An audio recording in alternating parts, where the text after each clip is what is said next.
안녕하세요, 올바로입니다. 이번 주는 골드만삭스 테크 컨퍼런스를 보고 느꼈던 점과 구글의 공동 창업자인 세르게이 브린의 인터뷰에서 볼 수 있었던 AI 수요에 대해서 체크해본 자료입니다. AI 업계의 디테일을 체크할 수 있었던 자료였는데 총 7개 기업의 내용을 꼽아서 정리했고 개인적인 투자의 생각을 많이 담았던 자료였습니다. 구글은 자신들의 AI 해자를 말하면서 클러스터가 커질수록 안정성이 더 큰 문제가 된다. 머신 수가 많아질수록 실패가 발생하면 모델 학습을 다시 해야 하는 비효율도 커지기 때문이다. 구글은 이 분야에서 많은 발전을 이뤘습니다. 라고 굉장히 짧게 평했지만 실제로는 내결함성 훈련 시스템에 대해서 말한 것이며 개인적으로 해자 중 하나로서 부각될 여지가 크다고 생각하는 분야 중 하나입니다. 때문에 이 분야에 대해서 조금 더 부연 설명을 하고 넘어가 보자면 대규모의 분산 시스템에서 특히 앞으로 수십만 개의 GPU, 100만 개 이상의 GPU를 활용할 AI 모델 훈련에서는 시스템의 일부 구성 요소가 실패하거나 성능 변동이 발생하는 것이 불가피하게 됩니다. 10명이 단체 줄넘기를 할 때와 100명이 단체 줄넘기를 할 때의 실패 확률과도 같기 때문이죠.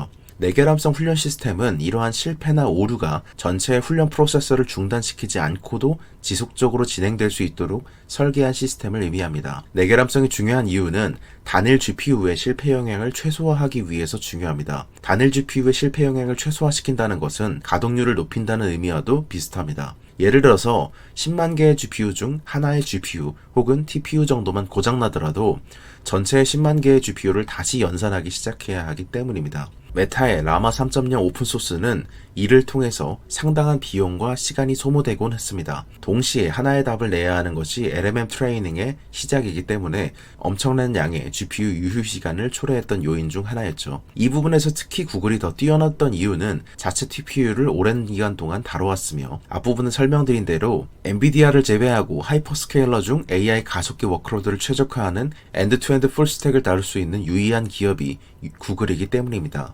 내결함성을 높은 수준에서 구현하려면 하드웨어 수준의 오류 감지 능력과 소프트웨어 수준의 오류 복구 메커니즘 레벨이 모두 높아야 하기 때문입니다. 구글은 대규모 클러스터 오케스트레이션 시스템인 보그와 패스웨이 알고리즘을 통해서 이러한 내결함성 훈련 시스템을 가장 잘 구현한 플레이어입니다. 자체 훈련과 추론용 칩을 설계하고 자체 서버 노드를 가지고 있으며 자체 인프라 코드를 작성할 수 있고 모델을 직접 굴리면서 오케스트레이션 시스템을 다루고 있으며 애플리케이션 과정의 문제들도 다룰 수 있는 기업이기 때문입니다. 수직 통합의 수준이 높을수록 문제를 더 잘 해결할 수 있기 때문에 지금은 먼 얘기 같지만 25년과 26년에 AI 경쟁이 실체화될 경우 경쟁 역량으로 부각받을 수 있는 씨앗이라고 생각하고 있습니다. 엔비디아도 이 분야에 더 신경을 쓰고 아까 말씀드렸던 100명을 넘어서 1000명이 단체 줄넘기를 해야 하는 상황이 나오는 것이기 때문에 이 분야에서 더 신경을 쓰고 오류 복구를 위한 평균 시간을 낮추기 위해서 핫스페어 노드와 콜드스페어 노드를 하나의 제품에 구성하는 등 여러 노력들을 기울이고 있습니다. 엔비디아가 GB200 NVLink 72를 출시했던 비하인드이기도 합니다. AI 훈련에 가장 최적화된 숫자는 8×8로 64개 GPU를 엮는 것이었겠지만 엔비디아가 72개의 GPU를 구성했던 이유도 8×8에서 64에서 이 8개를 콜드 스페어로 보유하고 있다가 한 노드가 고장나게 되면 빠르게 투입하기 위함입니다. 조금 더 넘어와서 구글의 얘기 중에 이번 분기에서는 고객들이 개념 증명에서 AI 프로덕션으로 넘어감에 따라 사용량이 증가하고 있다는 코멘트가 더해졌습니다. 프루프 오브 컨셉으로 기업들이 AI를 통해서 무엇을 할 수 있는지, 어떤 정도의 생산성이 높아지는지 이런 것을 광범위하게 테스트하고 있다는 뜻인데요. 실제 기업들이 자체 데이터를 넣고 훈련해본 결과 실제 생산성이 높아지는 것을 확인했고 AI 추론을 더 늘리기 시작했다는 의미로 생각할 수 있죠. 기업들의 디지털 코어 형성 과정의 핵심 기업으로 꼽고 있는 기업 중 하나는 액센추어입니다. 포춘 500 기업 상당수가 액센추어를 통해서 AI 전환을 하고 있기 때문입니다. 구글은 9월 초에 액센추어 팀과 미팅한 결과 액센추어는 현재 고객사들의 프로젝트 45%가 진행 중이라고 말했습니다. 그 결과 구글은 컨퍼런스에서 실제 API 요청이 점점 더 증가하고 있음을 확인해줬습니다. 9월까지도 AI 수요가 높아지고 있음을 확인했던 코멘트였습니다. 우선 AI 업계의 투자자와 실무자의 갭에 대해서 두 가지 측면, 데이터 센터와 자본적인 측면과 디지털 코어와 지식 파츠에 대해서 나누고 있는데 이 분야에 대해서 데이터 센터에 대해서는 네이버를 통해서 독점적으로 공개되어 있습니다. 생각해봐야 할 것은 기업들의 AI 전환은 하루아침에 이루어지지 않는 것을 이해하고 가는 것이 중요합니다.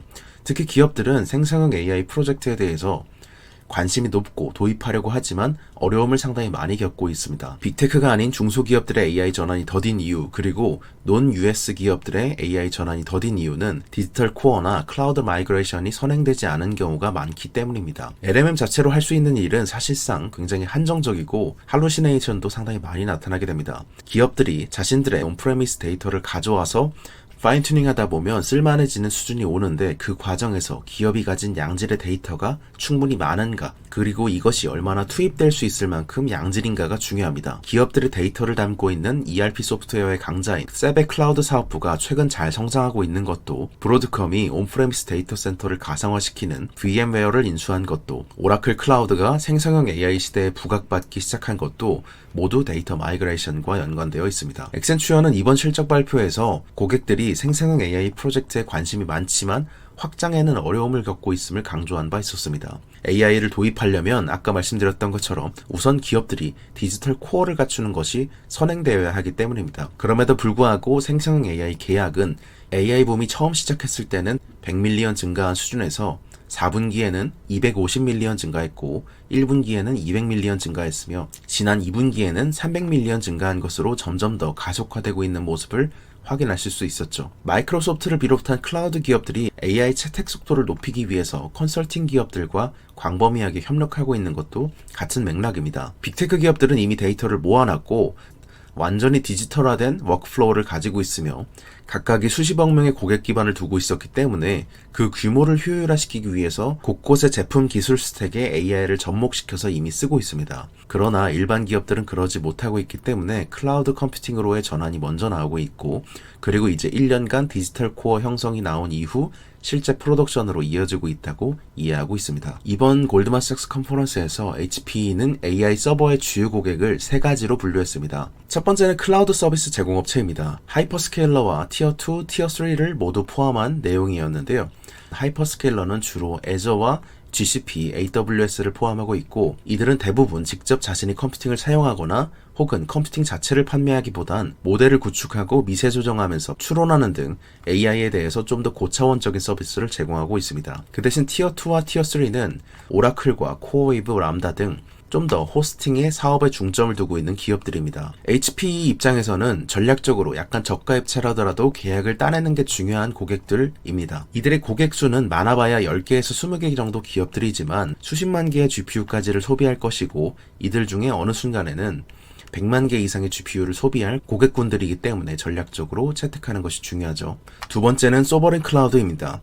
현재 호프가 꽤 많이 공급된 것 같지만 여전히 AI 컴퓨팅은 부족한 상태입니다. 따라서 국가나 지역별로 수많은 기업들이 원활히 AI 컴퓨팅을 사용할 수 있도록 소버린 클라우드 수요가 높아지는 중입니다. 기업들은 4개나 8개, 16개, 64개 이 정도 규모로 주문하고, 주문하더라도 가동이나 유지보수하기 어렵기 때문에 망설이고 있지만 국가 주도의 연합체가 몇천 개를 한꺼번에 주문해서 클라우드화 시켜버리는 케이스가 늘고 있다는 의미입니다. HPE는 향후 소버린 프로젝트에 대해서 어쩌면 100개 이상의 기업 정도가 될 수도 있으며 기업당 평균 수만 개의 GPU를 소비할 것으로 봤습니다. 이미 브리스톨 대학교나 일본의 AIST 등 슈퍼컴퓨터가 소버린 클라우드로 대량 출하된 사례들이 있기 때문에 향후 소버린 클라우드의 수요에 대해서 상당히 기대하고 있었습니다. 세 번째는 엔터프라이즈입니다. 아직 전체 고객군의 크기에 비하면 채택의 초기 단계라고 평했는데 실제 주문이 100% 정도라고 하면 그 중에 15% 정도만 매출로 인식될 수 있을 만큼 남아있는 수요가 상당히 많기 때문입니다. 아직 초기 단계임에도 불구하고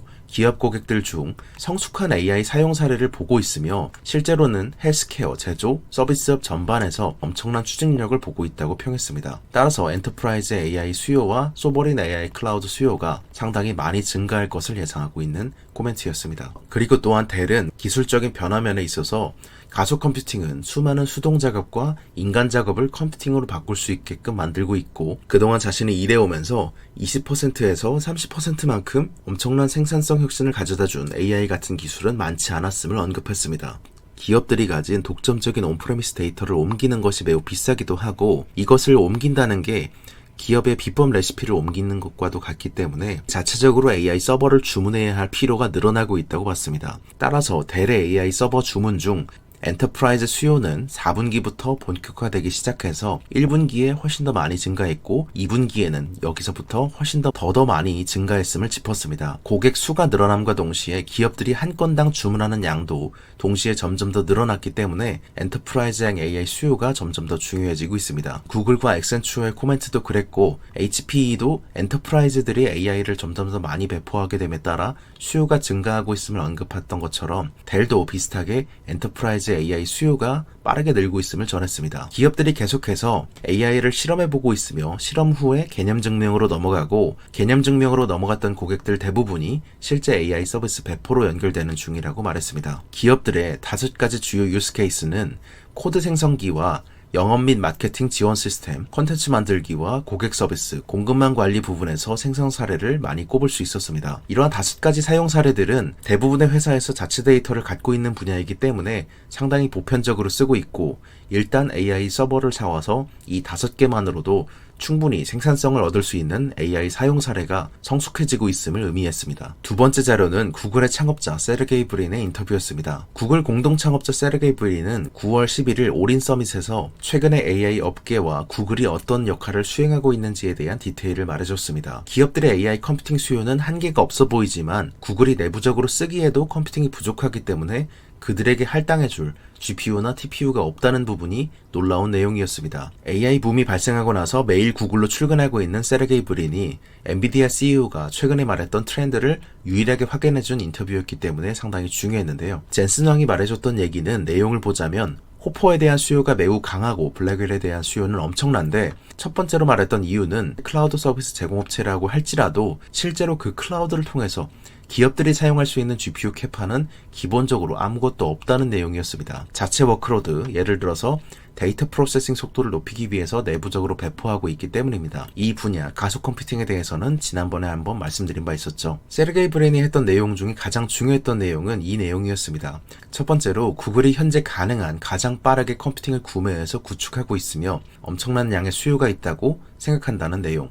두 번째는 현재 구글의 클라우드 고객들, 즉 기업들이 엄청난 양의 TPU와 GPU를 원하지만 구글 자체적으로 사용하기에도 컴퓨팅이 부족하기 때문에 고객의 요구사항을 거절할 수밖에 없는 상태임을 말했습니다. 세 번째로는 기업들이 AI 컴퓨팅을 쓰려는 수요도 확실히 높고 컴퓨팅의 한계가 아직까지 보이지 않는다는 내용이 가장 중요했습니다. 세르게이 브린의 구체적인 인터뷰 내용, AI 모델은 과연 작은 도메인 모델들로 분산되는 트렌드인 것인지 아니면 거대한 모델로 다시 집중되는 트렌드인 것인지, AI 컴퓨팅은 어떻게 진화됐는지, 와우 페이지로 접어든 섹터는 무엇이었는지에 대해서 디테일은 네이버를 통해서 공개되어 있습니다. 이번 주 네프콘을 통해서 전해드렸던 독점 콘텐츠는 총 4개였습니다. 주간 전략 보고에서 말씀드렸던 내용은 레리 일리슨이 밝혔던 일론 머스크와 젠슨 왕의 저녁 식사 중 일화에 대해서 말씀드렸고, AI는 과연 언제 수익화에 성공하는가, 혹은 AI는 언제 훈련을 넘어서 추론으로 넘어가는가에 대한 오해에 대해서 개인적인 생각을 정리했으며 오픈 AI O1 인터뷰,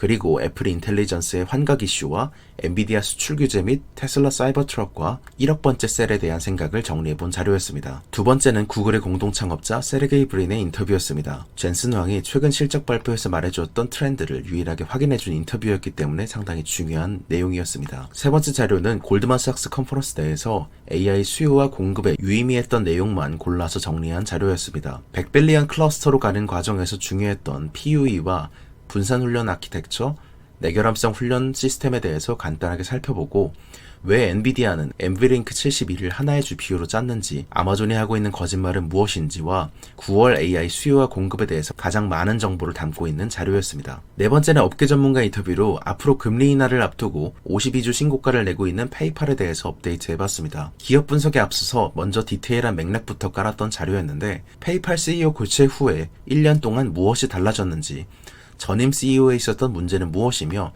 현재 CEO가 일으키고 있는 변화는 무엇인지, 페이팔의 본업은 무엇에 의해서 바뀌고 있는지에 대해서 정리한 자료였습니다. 페이팔에 대해서 가장 많은 실무자 코멘트를 담고 있는 자료라고 생각하고 있습니다. 이번 주 투자의 생각 유튜브 편은 여기서 마치겠습니다. 감사합니다. 올바른이었습니다. 좋은 하루 되세요.